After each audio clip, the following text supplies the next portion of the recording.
আমি সুজিত, আপনারা দেখছেন Sujit computer technical help channel. বন্ধুরা, রেলে যারা সফর করেন, হ্যাঁ বন্ধুরা, রেলে যারা যাতায়াত করেন তাদের জন্য কিন্তু বড় আপডেট চলে এসেছে। বিনা ওয়েটিং লিস্ট টিকিটে কিন্তু আপনারা সফর করতে পারবেন না। অফিসিয়ালিভাবে যে নোটিশটা জারি করেছে তা নিয়ে কিন্তু আপনাদের সঙ্গে আমি আলোচনা করব। হ্যাঁ বন্ধুরা, অবশ্যই রেলে যারা যাত্রা করেন তারা অবশ্যই এই ভিডিওটা অবশ্যই দেখবেন, আপনাদের কিন্তু অনেক উপকারে আসবে। হ্যাঁ, পুরো ইনফরমেশানটাই কিন্তু আজ আমি আপনাদেরকে দিচ্ছি যে ওয়েটিং টিকিটে কি আপনারা সত্যিই যাত্রা করতে পারবেন বর্তমান দিনে, নাকি কনফার্ম টিকিট বা কাউন্টারে যদি ওয়েটিং টিকিট কাটেন তাহলে সেই টিকিটেও কি যাত্রা করতে পারবেন। এরকম কিন্তু অনেক ইনফরমেশান রয়েছে, সেই ইনফরমেশানগুলো কিন্তু আজ আমি আপনাদেরকে দিতে চলেছি। বা অনেকের ডাউট রয়েছে, অনেকে আমাকে কল করেন বা অনেকেই কমেন্ট করেন, পুরো ডিটেলস আজ আমি আপনাদেরকে বলে দেবো যে ট্রেনের টিকিটের মেন আপডেটটা কি রয়েছে। হ্যাঁ বন্ধুরা, যদি আমার এই ভিডিওটা আপনাদের ভালো লেগে থাকে অবশ্যই আমার চ্যানেলটা সাবস্ক্রাইব করে রাখবেন এবং পাশে থাকা বেল আইকনটি অল অপশানটি অন করে রাখবেন, যাতে এরকম নতুন নতুন আপডেট আপনারা আগেই পান। এবার আসবো মূল বিষয়ে। দেখুন, রেলের নয়া সিদ্ধান্তে ছাড়তে হবে পুরনো অভ্যাস, বড় অঙ্কের জরিমানাও নিয়ম চালু করলো দূরপাল্লার ট্রেনে। দেখুন, এখানে কিন্তু যে আপডেটটা দিয়েছে সেটা কিন্তু খুবই জটিলতম আপডেট বা খুবই কষ্টের আপডেট। যারা তৎকাল টিকিট পায় না, অনিবার্য যেতে হয় কোনো কোনো গন্তব্যস্থলে, তাদের জন্য কিন্তু খুবই কী বলবো, খারাপ আপডেট রয়েছে। হ্যাঁ বন্ধুরা, পুরো ডিটেলসে বলে দিচ্ছি। দেখুন, নিয়মটা পুরনো হলেও সিদ্ধান্ত নতুন। ওয়েটিং লিস্টের টিকিট নিয়ে সংরক্ষিত কামরায় উঠতে এতদিন মেনে নেওয়া হলেও আর তা চাইছে না রেল, সেজন্য নেওয়া হয়েছে বড় জরিমানার সিদ্ধান্ত। বুঝতে পারছেন বন্ধুরা? এরপরে দেখুন, এরপরে কি বলেছে, এরপরেও আরও আপডেট রয়েছে পুরো ডিটেলসে। পুজোর সময়ে যারা বেড়াতে যাবেন তাদের এখন থেকেই সতর্ক থাকতে হবে। এতদিন ওয়েটিং লিস্টের টিকিট নিয়েও সফর করার যে অভ্যাস তা এবার ছাড়তে হবে। কেউ কনফার্ম না হওয়া টিকিট নিয়ে সংরক্ষিত বগিতে উঠতে জরিমানা তো হবেই, সেই সঙ্গে পরবর্তী যে স্টেশনে ট্রেন দাঁড়াবে টিকিট পরীক্ষক সেখানেই নামিয়ে দিতে পারে। দেখুন, এটা যে বলেছে এটা কিন্তু একদম সত্যি, কারণ আমি ট্রেনের টিকিট কাটি। আমি অনেক অনেক কাস্টমারকে দেখেছি, যাদের আমি প্যাসেঞ্জারের টিকিট কেটে তাদেরকেও কিন্তু এরকম সমস্যায় পড়তে হয়েছে। হ্যাঁ বন্ধুরা, কিছু কিছু ক্যান্ডিডেটকে এরকম সমস্যায় পড়তে হয়েছে, টিকিট কনফার্ম হয়নি, তাকে যেতেই হবে। এরকম পরিস্থিতিতে কিন্তু টাকা রিফান্ড হয়ে গেছে, কিন্তু তিনি তাও ফাইন মেরে যাবে এরকম একটা ব্যাপারে ছিল, কিন্তু তারা যেতে পারেনি, তাদেরকে পরবর্তী স্টেশনে কিন্তু নাম করে দিয়েছে।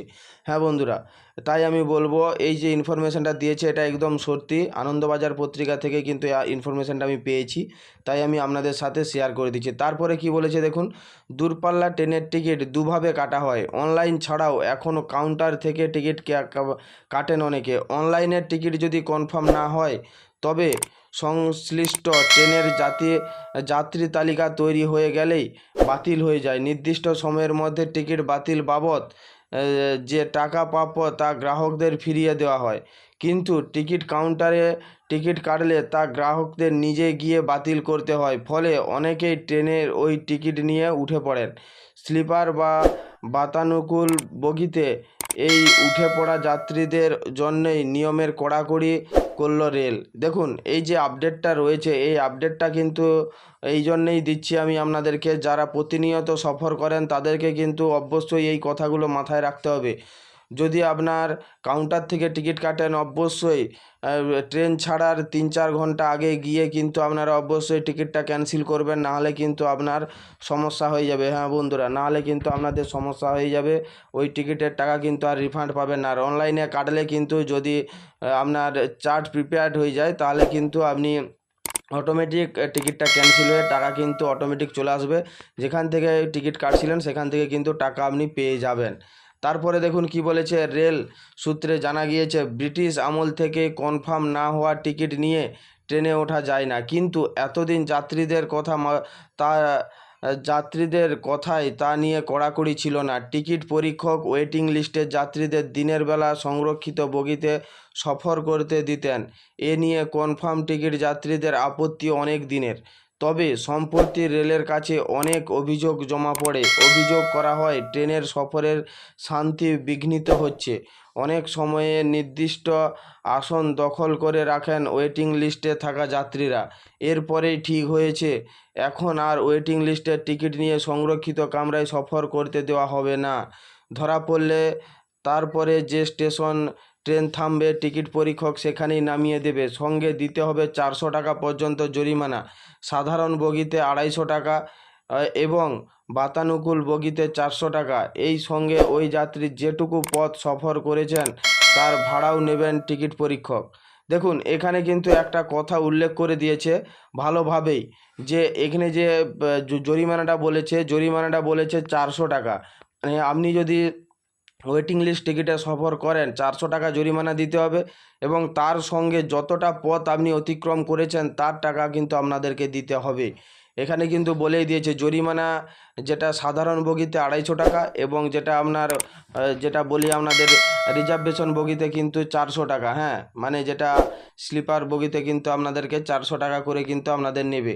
তারপরে কি বলেছে দেখুন, তবে কোনো যাত্রীর কাছে ওয়েটিং লিস্টের টিকিট থাকলে তিনি আগাম টিকিট পরীক্ষককে জানিয়ে সাধারণ বগিতে সফর করতেই পারেন।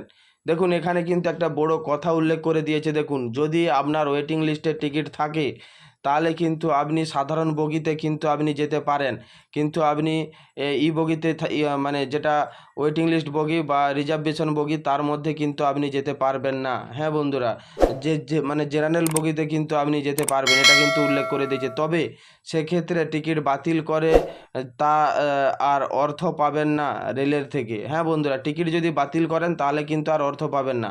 সেই টিকিটে সফর করতে পারবেন, কিন্তু সেটা জেনারেল বগিতে আপনাদেরকে সফর করতে হবে।